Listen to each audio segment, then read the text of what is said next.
Is NASCAR already working on the Gen 8 and the teams fire back at NASCAR?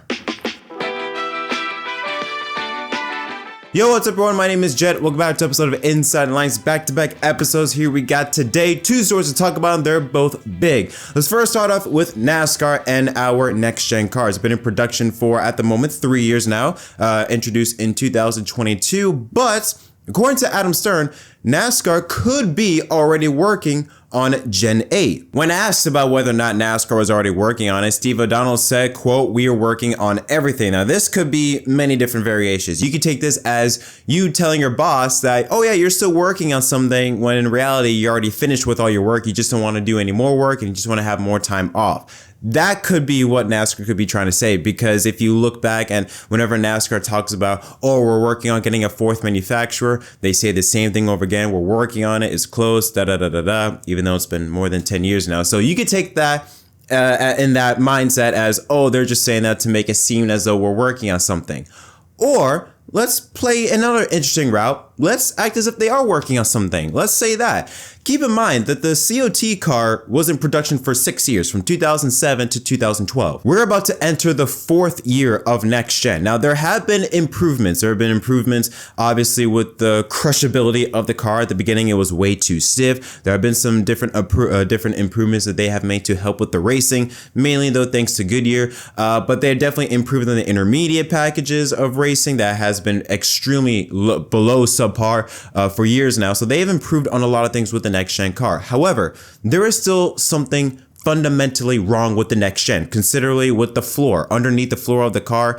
You look at and how they try to replicate it similarly to the supercars, what they race in Australia, but even then don't have a plate or something that holds the bottom of the car intact like that. You know, in previous generations of cars, you see all the exhaust pipes, you see everything like that, you see the axles and everything. The next gen car is completely sealed. That ground effect, that downforce ground effect, has caused a major problem in following in other cars' draft, specifically when you're entering a corner. I would argue maybe even worse than in previous generations of cars. So because of that, I do think there is a fundamental issue with the next gen car that can only be fixed with another car. It's kind of similar to what Denny Hamlin said a couple years ago when he said we need to build next gen 2.0 or something like that, because there are some things you just cannot change with this car. So I'm not surprised that if NASCAR is already looking at potentially with a Gen 8 car.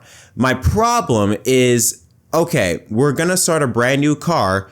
What are you going to change about it? Because again, the issues with the Gen 6 car was mainly the fact that it was too aero sensitive and it could not race well on intermediates. So when we went to the next gen car, we fixed that somewhat, but then we ruined short track racing and ruined the road courses a little bit more than what we did in the Gen 6 car. Again, the biggest thing to solve this is horsepower. We know this, but again, if NASCAR were to go into a completely new route with the Gen 8 car, they have to make it so that it's not as aero sensitive, but also make it so that it doesn't create so much downforce. And that's an issue. And it even hurts the super speedway packages, because the car generates so much downforce in its own, regardless of whatever package you put on it. It generates so much downforce that it is super draggy on the super speedway, so drivers cannot make these big runs that they could use to in the Gen 6 car. And also it creates so much downforce that the lead car, all they have to do is just aero block, kind of similar, not exactly to what we had to deal with in the high downforce packages, but you saw plenty of examples like at Dover a couple years ago, I think, with Denny Hamlin and Kyle Larson. Well, Larson had the faster car, but Denny could just aero block with like nothing, and he was on his way to glory. We need to solve that. That's a big, big issue still, and I feel like the next gen car has only made that even tougher to handle in terms of aerodynamics. So that's a very interesting quote from Steve O'Donnell. Now, let's be honest. It is Steve O'Donnell, so I am scared. Let's be honest. The leadership at NASCAR is not great. The things that they say compared to the things that they do don't really reflect on what the fans and even the drivers and teams want. We'll get to what the teams want later on. But this is very, very important for how NASCAR navigates with the Gen 8 car. They got some things right with the next gen car. They got some things bang on, but then they got some things that are completely wrong. And I equivalent that similarly to the COT car. The COT car, although improved on a lot of things, improved on the safety aspect of the sport, for example, it did hurt a lot of it. While they did make some changes in the final 3 years of the COT car by switching to a spoiler, help improve the racing a lot, there was still something fundamentally wrong with the COT car, and that's why I think they only had it in production for, like I said, 6 years. And I would not be surprised if the same thing happens with the next gen car, because there is a fundamental issue with the car. The only way you can fix it is by creating a new one. And finally, an update on the lawsuit. We talked about the teams. The NASCAR lawsuit updates regarding what is happening between the three parties, because we're also going to be including Stewart-Haas Racing. Yes, even if Stewart-Haas Racing is as dead as New Balance is, somehow they are still in the spotlight. So as we know, the judge was reassigned from Judge Whitney to Judge Kenneth Bell. There is no reason as to why that was the case, although that we're going to be having a new judge looking over this court case between 2311, Front Row, and NASCAR. Now, we take a look back at a couple weeks ago when the preliminary injunction was denied for 2311 and Front Row. And the reason why was Judge Whitney, who was looking over this case, said that there wasn't any physical proof, just speculative form of irreparable damage of the case of, oh, if we don't get this injunction, this could happen, that could happen. Well, the judge states, okay, well, I don't need speculative statements. I need proof. I need physical proof. Enter Stewart-Haas Racing. Now, we know with Stewart-Haas Racing, they're selling 3 of their charters, and one of them involving Front Row and I believe 2311 Racing. Well, as a way to show the irreparable harm that can be caused if this injunction is not granted to the teams, Front Row Motorsports General Manager Jerry Freese said in a ruling statement, claiming that the charter transfer from SHR was approved by NASCAR and specifically verbally by Steve Phelps in September. But after they recently filed the official paperwork, NASCAR said the team would have to drop the antitrust lawsuit to have the transfer approved. The teams argued that they could lose drivers and sponsors and potentially miss races if they must race as an open team. Much of the evidence they cite, emails from drivers and sponsors, have been redacted from public court records. Okay, that second part, we've already known that they said that they may not race as an open team because that they may have to miss races, even though I just don't believe that, considering the fact that where they have said multiple times, we are going to race, we are going to be there every single week. So that second part kind of doesn't help themselves. But the first part, very interesting, that Steve Phelps verbally said to at least Jerry Freese, Front Row at least, that yes, the transaction is completed. The transfer is completed. Now this is interesting because what I want to know is, okay, this was done in September. Did Front Row notify NASCAR by saying, hey, we will sue? If, this isn't changed, we will sue. Like, what was said in that conversation? Because, and I'm trying to speak from both sides here. I'm trying to understand both sides, because NASCAR could have been under the impression that they would sign. They would be a part of the charter agreement. So be like, yeah, if you're part of the charter agreement, yes, the transfer is completed. It doesn't specifically state when in September. It doesn't state whether it was before that whole, you have 24 hours, you have a couple of hours to sign this charter agreement or else you're out of it. That whole deal that happened in Atlanta. I don't know if this was before or after, it doesn't say. But if this was before and NASCAR was notified, if Front Row did tell NASCAR, hey, if we don't like this charter agreement, we will not sign, but is the transfer completed? And if NASCAR stated yes, that could be a strong case for the teams to show irreparable harm. However, if this happened after the matter of the fact, NASCAR can use the argument by saying, yeah, it would have gone through if you signed the charter agreement. Since you did not sign it, it doesn't go through. It's very interesting, that statement from Jerry Freese there, and it does put in a specific box, a timeline box, as to when was this set. If this was said before that whole deadline, then hey, the teams have a case on their hands. If they said this after, then okay, NASCAR, you could give the advantage to NASCAR. Obviously, with Front Row specifically, purchasing a charter from Stewart-Haas Racing, they invested tens of millions of dollars into this. But it also affects Stewart-Haas Racing, Tony Stewart, Gene Haas, Joe Custer specifically, because they were expecting the money.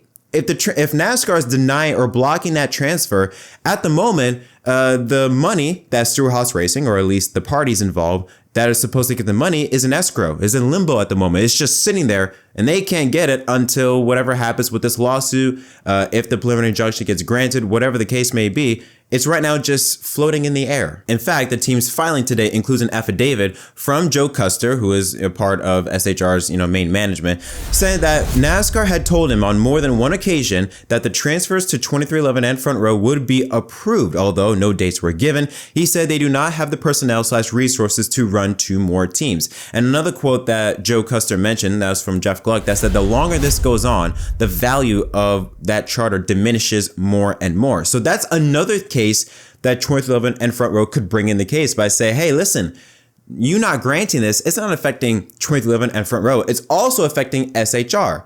However, NASCAR then could also, say, hey, that's their fault. They didn't sign the charter agreement. So it's a back and forth. It's a real good back and forth game that both teams can play. Now, one thing though that I'm curious about it is if SHR, or at least the main parties in SHR, could they possibly sue NASCAR for this? Because again, with how this is going on, there's tens of millions of dollars that is just waiting to be grabbed for SHR.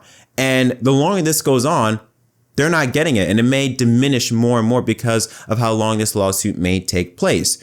Could SHR maybe file a lawsuit at NASCAR, maybe join the lawsuit with 2311 Front Row, whatever the case may be? This is very interesting because this, in my eyes, this new revelation has opened up another large can of worms and may have forcefully introduced a new team into the mix. So now it's SHR, 2311 Front Row against NASCAR. And speaking of 2311 specifically, there was something I mentioned in the previous episode about the lawsuit on how Steve Lauletta and 2311 kind of orchestrated this boycott of the teams against NASCAR to try and force NASCAR to agree to the team's desires and what they want in the new charter agreement. But Steve Lauletta is saying that is completely false. So again, that part is a he said, she said type of thing. It's just, all right, who do you believe? Who do you trust? Again, based on the evidence, when you look at and hear other teams, RCR by saying he was forced to do this. Hendrick Motorsports, Rick Hendrick saying he didn't want to deal with that anymore. They were trying, but NASCAR was not listening to them and he just got sick and tired of it and just wanted to sign. To me, NASCAR's argument by saying that Steve Lauletta orchestrated all this is completely false. I believe Steve 100% because other teams have also gone out on their own accord to say that they don't agree with NASCAR, what they wanted. They were, not attending the meetings with NASCAR to show that they were not happy with the charter negotiations. Other teams have said this outright on record. So to say that Steve Lauletta orchestrated all this is completely stupid, in my opinion, because there have been evidence of other teams also showing their displeasure with NASCAR and the charter agreement. But yeah, of course, any new updates regarding what happens, we will bring it here as soon as they come. This lawsuit is getting juicier and juicier, and I will not be surprised if we see more parties be involved with it in the near future. But what are your thoughts? Let me know in the comment section down below. Don't forget to leave a like and subscribe for more content. Until next time, my name is Jet from MDK. Thanks for watching. You can't tell me now about time. Do you know how many lines I done put down, vibes I done sent out? But we ain't here to dig. I love the market till they come red carpet and kids. Success still the target. Soon I'll be crossing that bridge, but can't bring everybody with me. Family only. I got some people think I owe a favor, barely know me. That's why my focus on the road. It's all I know. I see them sticking close to play the wall.